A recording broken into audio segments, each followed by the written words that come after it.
বাংলাদেশে 2001-এর পরে আপনার কোনো ভালো নির্বাচন হয় নাই। 2008-এ একটা ইঞ্জিনিয়ার্ড ইলেকশন হয়েছে, 14-তে একতরফা, 18-তে রাতে, 24-এ ডামি। তো সবকিছু মিলিয়ে আপনার ভোটকে কেন্দ্র করে যে আমেজ থাকার কথা, যে উৎসাহ উদ্দীপনা, আসলে ভোট হবে কিনা, এখন এই প্রশ্নটা অনেক ভোটাররা করেন। কানে কানে জিজ্ঞেস করে যে শেষ মুহূর্তে ভোট বন্ধ হয়ে যাবে না তো, শেষ দিনের আগের দিন কি নিশ্চিত ভোটটা হবে? তো এই জায়গাটা, যেটাকে আমরা ভোটার অ্যাপাথি বলি আর কি, যে ভোটের প্রতি অনাগ্রহতা যেটা তৈরি হয়েছে গত 24 বছরে, এইটা একটা বড় চ্যালেঞ্জ ভোটারদেরকে এলাকামুখী করা। দ্বিতীয়, আমার এলাকার একটা বড় চ্যালেঞ্জ হচ্ছে আপনার খুবই প্রান্তিক এবং দুর্গম এলাকা। আমি ইলেকশনের হিস্ট্রি ঘেটে যেটা দেখলাম, এখানে সর্বোচ্চ 51% ভোট কাস্ট হয়েছে রেগুলার টাইমে। তো সেখানে 24 বছর ভোট না হওয়ার কারণে যেটা হয়েছে, যেটা আরো চ্যালেঞ্জের মুখে পড়ে গেছে। তো সেইটাকে কেন্দ্র করে আবার ওই আগ্রহটা ফিরায় নিয়ে আসা, একটা সুস্থ প্রতিযোগিতা ফিরায় নিয়ে আসার একটা চ্যালেঞ্জ আছে। থার্ড হচ্ছে আপনার গ্রাম্য ভোটার মাস্তানি আছে, একটা ভোটের মাস্তানি আছে। প্রত্যেক ওয়ার্ডে ওয়ার্ডে গ্রামে কিছু দুষ্ট লোক আছে, চায়ের দোকানে গিয়ে হুমকি দিবে যে অমুকরে দেখে নিব, তমুকরে দেখে নিব, অমুক মার্কার লোকরা কিভাবে কেন্দ্রে যায় দেখব। তারপরে যারা ক্যাম্পেইন করছে আমাদের সাথে, তাদেরকে বিভিন্ন জায়গায় মোটরসাইকেলে দাঁড় করানো, সাইকেল দাঁড় করায় চায়ের দোকানে হুমকি দেয়া যে এখন তো নির্বাচন করবো, আমরা তো ক্ষমতায় আসবো, তারপরে এলাকায় কিভাবে থাকো দেখবো। এরপরে হচ্ছে ধরেন আমাদের সাথে কাজ করছে এমন অনেক লোকদেরকে মিথ্যা মামলায় আওয়ামী লীগ সাজায়, আওয়ামী লীগের মিথ্যা মামলার সাথে অজ্ঞাতনামা যে জায়গাটা থাকে সেখানে নাম ঢুকায় দিয়েছে। এবং বাচ্চা বাচ্চা ছেলে ছাত্র আন্দোলনে ছিল, 22, 23, 24 বছরের ছেলে বাড়িতে বেড়াতে এসছে, আমাদের সাথে কাজ করছে, তাদেরকে এই মিথ্যা মামলায় ঢুকায় দিয়েছে। এবং এইরকম তালিকা করে করে বিভিন্ন থানায় জমা দেওয়া হচ্ছে। আমার 2টা উপজেলা, কিন্তু থানা 3টা থানায় যারা যারা তাদেরকে ধারণা করছে তাদেরকে ভোট দেবেন না, অথবা আমাদেরকে ভোট দেবেন, অথবা গুরুত্বপূর্ণ ব্যক্তি যার কথায় ধরেন আরো 50টা মানুষ ভোট দিতে পারে, এমন মানুষগুলোকে মিথ্যা মামলা দিয়ে হয়রানি করা, হুমকি দেওয়া হচ্ছে, থানায় থানায় তালিকা দেওয়া হচ্ছে, অনেককে গ্রেফতারও করা হয়েছে। এর বাইরের সমস্যা হচ্ছে যে আপনার অস্ত্রের কথা শুনতে পাচ্ছি। আমার এখানে একটা ইউনিয়ন আছে আপনার আগরপুর, জাহাঙ্গীরনগর বলে। এখানে বাজারে একটা দলের নেতা এত উত্তেজিত হয়ে লোকজনকে হুমকি দিচ্ছিল যে তার লুঙ্গির কোচ থেকে অস্ত্রটা পড়ে গেছে নিচে, এবং বাজারে সবাই দেখছে যে তার অস্ত্রটা পড়ে গেছে।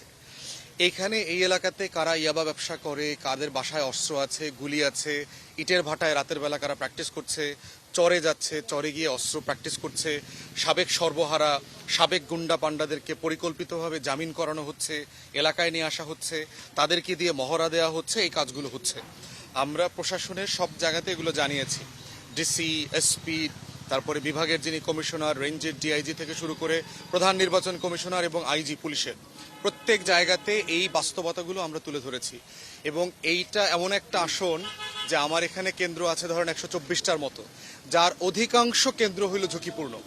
আপনি অন্যান্য জায়গাতে আপনি দেখবেন যে 10%, 15% কেন্দ্র থাকে হচ্ছে ঝুঁকিপূর্ণ, সেখানে আমাদের এখানে অধিকাংশ কেন্দ্র হচ্ছে ঝুঁকিপূর্ণ। তো এইরকম একটা বাস্তবতায় নির্বাচনটাকে নিশ্চিত করা, ভোটারদেরকে নিশ্চিত করা যেখানে কোনো ভয় থাকবে না, আপনি নিরাপদে ভোট কেন্দ্রে যাবেন, নিরাপদে ফিরে আসবেন, এই নিশ্চয়তা দেওয়ার একটা বড় চ্যালেঞ্জ আছে। আমরা ইতিমধ্যে প্রিজাইডিং অফিসারকে বলেছি, আমাদের যে মূলাদির যে চরাঞ্চলগুলো আছে, খুবই আইসোলেটেড, বিচ্ছিন্ন এলাকা আছে, দুর্গম এলাকা আছে, এখানে এক্সট্রা যৌথ বাহিনী আপনার ডিপ্লয় করতে হবে, এখানে নেভি এবং কোস্টগার্ড ডিপ্লয় করতে হবে, প্রয়োজনে এয়ার সাপোর্ট দিতে হবে। আমরা বিশেষ ক্ষমতা আইনে যৌথ বাহিনীকে স্ট্রাইকিং ফোর্স আকারে ব্যবহার করার জন্য বলেছি, এবং একটা প্রিএমটিভ অ্যারেস্ট, যে আপনি নির্বাচনকে কেন্দ্র করে দুষ্ট লোকদেরকে একটা তালিকা করেছি আমরা, তাদেরকে 2 সপ্তাহ 3 সপ্তাহের জন্য গ্রেফতার করে শুধু ভিতরে আটকায় রাখেন। এই দুষ্ট লোকদেরকে যদি আপনি ডিটেন করে রাখতে পারেন, তাহলে দেখবেন আগামী 12 তারিখের নির্বাচনটা অসাধারণ একটা সুন্দর নির্বাচন হবে। সিম্পলি ভয়, একমাত্র শঙ্কা দেখলাম এলাকাতে প্রত্যেকটা মিটিংয়ে, ভয়। ভাই এলাকায় থাকতে পারবো তো? ভাই আমার ছেলে মেয়েটা স্কুলে যাইতে পারবে তো? ভাই আমাকে মিথ্যা মামলা দিবে না তো? ভাই এরপরে কি হয়রানিমূলক কোনো আচরণের শিকার হব কিনা, মারধর করবে কিনা, রামদা দিয়ে কোপাবে কিনা, এগুলোর হুমকি দেওয়া হচ্ছে। তা আমরা নির্বাচন কমিশন, অন্তর্বর্তীকালীন সরকারকে বলছি যে এই ভয়টাকে অ্যাড্রেস করাটা এখন সবচেয়ে জরুরি, যে কোনো মূল্যে, যে কোনো ফোর্স ইউজ করে। আমাদের মাঠের অবস্থা খুবই ভালো। আমরা মনে করছি শুধুমাত্র গুন্ডামি মাস্তানির অংশ ছাড়া আর কালো টাকা ছাড়া অন্য কোনো জায়গাতে কোনো ইন্ডেক্সে আমরা পিছনে নাই। আমরা শুধুমাত্র পিছনে আছি কারণ আমাদের প্রচুর কোটি কোটি কালো টাকা নাই, বস্তা বস্তা কালো টাকা নাই। জায়গায় জায়গায় কালো টাকা কারা কারা বিতরণ করবে সেগুলো আমরা খবর পাচ্ছি। কোথায় কোথায় কালো টাকা চলে গেছে, কোন কোন বাড়িতে গেছে, কত টাকা করে বিতরণ করবে। আর দ্বিতীয়ত হচ্ছে অস্ত্র। আমরা এই কম্পিটিশনে পিছায় আছি। আমাদের কাছে অস্ত্র নাই, আমাদের কাছে কোনো রাবার বুলেট নাই, এটা সেটা নাই। আমরা সর্বহারা গুন্ডা পান্ডা কাউকে জামিন করায়া গুন্ডামি করার জন্য নিয়ে আসি নাই। তো এই দুই জায়গা ছাড়া সুষ্ঠু ভোটের প্রত্যেকটা সূচকে আমরা এগিয়ে আছি। আমরা বিভিন্ন ফর্মে জরিপ করাচ্ছি এবং কন্টিনিউয়াসলি এটা আমরা করে যাব। হাতে তো খুব একটা সময় নেই, এই অবস্থায় এর সমাধান কিভাবে আপনি চাচ্ছেন?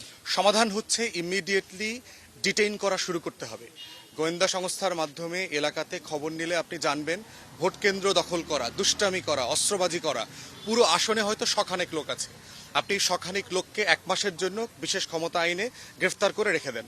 ফৌজদারি মামলার যাওয়া দরকার নাই, গ্রেফতার করে রেখে দেন, দেখবেন নির্বাচনের পরে ছেড়ে দেবেন, দেখবেন এর মধ্যে এত ভালো সুন্দর নির্বাচন আপনি অন্য কোথাও দেখতে পাবেন না। ভোটারদের কাছে আমরা দুইটা কথা বলছি। একটা হচ্ছে গত 54 বছরের যারা রাজনীতি করেছে, যাদেরকে ভোট দিয়েছেন, তাদের আমলনামার সাথে আমার গত 1 বছরের আচার আচরণ, আমলনামা, এলাকাতে উন্নয়নের কাজ, এই খতিয়ানটা মিলায়া দেখবেন।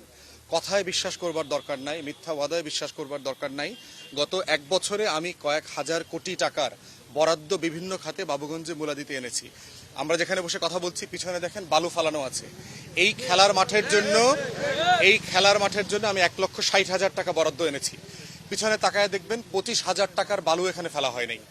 এই হচ্ছে সোনার বাংলায় অবস্থা। পিছনের যে স্কুলটা আছে, এই স্কুলটাতে আমি 10টা কম্পিউটার দিয়েছি। একটা কলেজ আছে, এখানে 1,1200 স্টুডেন্ট পড়ে, এখানে কোনো কম্পিউটার ছিল না। পিছনে একটা গার্লস স্কুল আছে আমার বাবার করা, ওখানে আমি 5টা কম্পিউটার দিয়েছি। এগুলো হচ্ছে খতিয়ানের মাধ্যমে আপনি বিবেচনা করবেন। দ্বিতীয়ত হচ্ছে যাদেরকে নিয়ে অন্য দলের লোকরা ভোট চাইতে যাবে, তাদের চরিত্র আমলনামাটা দেখে নিয়েন যে গুন্ডা পান্ডার কথায় আপনারা ভয়ে ভোট দিবেন কিনা, বিক্রি করে দিবেন না ইনসাফের সাথে বিবেক ব্যবহার করে ভোটটা দেবেন। এই দুইটা হচ্ছে আমার আবেদন। নির্বাচিত যদি আল্লাহ তাআলা আমাদেরকে করেন, আমি সবার এমপি হব। যিনি আমাকে ভোট দিয়েছেন আমি যেমন তার এমপি, যিনি ভোট দেন নাই আমি তারও এমপি হব। আমি তারও সেবা করব। যে সেন্টারে আমি জিতেছি ওই সেন্টারের ভোটারদের প্রতি আমি শ্রদ্ধাশীল থাকব। যেই সেন্টারে আমি কম ভোট পেয়েছি সেই সেন্টারের ভোটারদের প্রতি আমি ইকুয়ালি শ্রদ্ধাশীল থাকব। আমার আসনের প্রত্যেকটা ভোটারের সম্মান, মর্যাদা, অধিকার একদম সমান। আমাকে পছন্দ করুক বা না করুক, আমাকে ভোট দেখ বা না দেখ। দ্বিতীয়ত, আমি কাউকে নির্বাচনের পরে মিথ্যা মামলা দিয়ে হেনস্থা করা, হয়রানি করা, এলাকা ছাড়া করা, সালিশের মধ্যে বিষে তাকে বিব্রত করা, এমন কোনো কিছু আমি করব না, কখনোই করব না। 6 লেনের কাজ কিন্তু চলছে। আপনি জানেন যে রাস্তা বড় করা একটা দীর্ঘমেয়াদী কাজ, প্রচুর জমি অধিগ্রহণ করতে হয়। অনেকে জমি দিতে চায়, অনেকে আবার দিতে চায় না। জমির রেট নিয়ে ঝামেলা থাকে, অনেকে মামলা করে ফেলেন। এই প্রত্যেকটা বিষয় নিয়ে আমি রোডস অ্যান্ড হাইওয়ের সাথে রেগুলার যোগাযোগ করছি। ওনাদের তরফ থেকে প্রত্যেক জায়গায় জায়গায় ইঞ্জিনিয়াররা যাচ্ছে, জমি অধিগ্রহণের কাজ চলছে।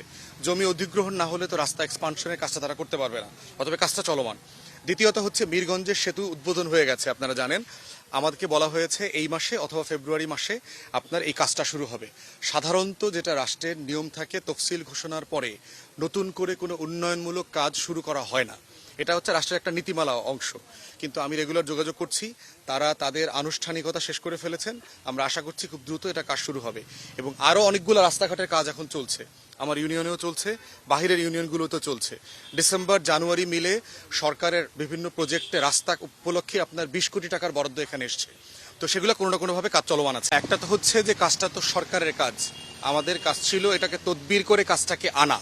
যেমন ধরেন এই মাঠের কাজটা সংস্কারের জন্য আমরা ডিসির কাছ থেকে একটা বরাদ্দ এনেছি, কিন্তু এই কাজটা ঠিকভাবে হচ্ছে কিনা সেটা দেখার দায়িত্ব হচ্ছে এলাকাবাসী এবং কর্তৃপক্ষকে টাইম টু টাইম জানানো যে কাজগুলো হচ্ছে কিনা। আমার এখানে একটা নতুন করে রাস্তার পাকা কাজের কাজ শুরু হয়েছে। এলাকাবাসীকে আমরা বলেছি যে আপনারা আপনাদের কাজ বুঝে নেবেন, ভালো সিমেন্ট দিচ্ছে কিনা, ইট দিচ্ছে কিনা, বালু দিচ্ছে কিনা, না বাঁশ দিয়ে মাটি দিয়ে করে দিচ্ছে। দ্বিতীয়ত হচ্ছে প্রশাসনের জবাবদিহিতার জায়গা। আমার জায়গা থেকে আমি কন্টিনিউয়াসলি প্রশাসনকে এই জবাবদিহিতার মধ্যে রাখবো, যেখানে কাজ হচ্ছে না আপনারা কি করছেন, এবং এই কাজ আমরা জনগণের পক্ষ থেকে ইনসাফের সাথে বুঝে নেব ইনশাআল্লাহ।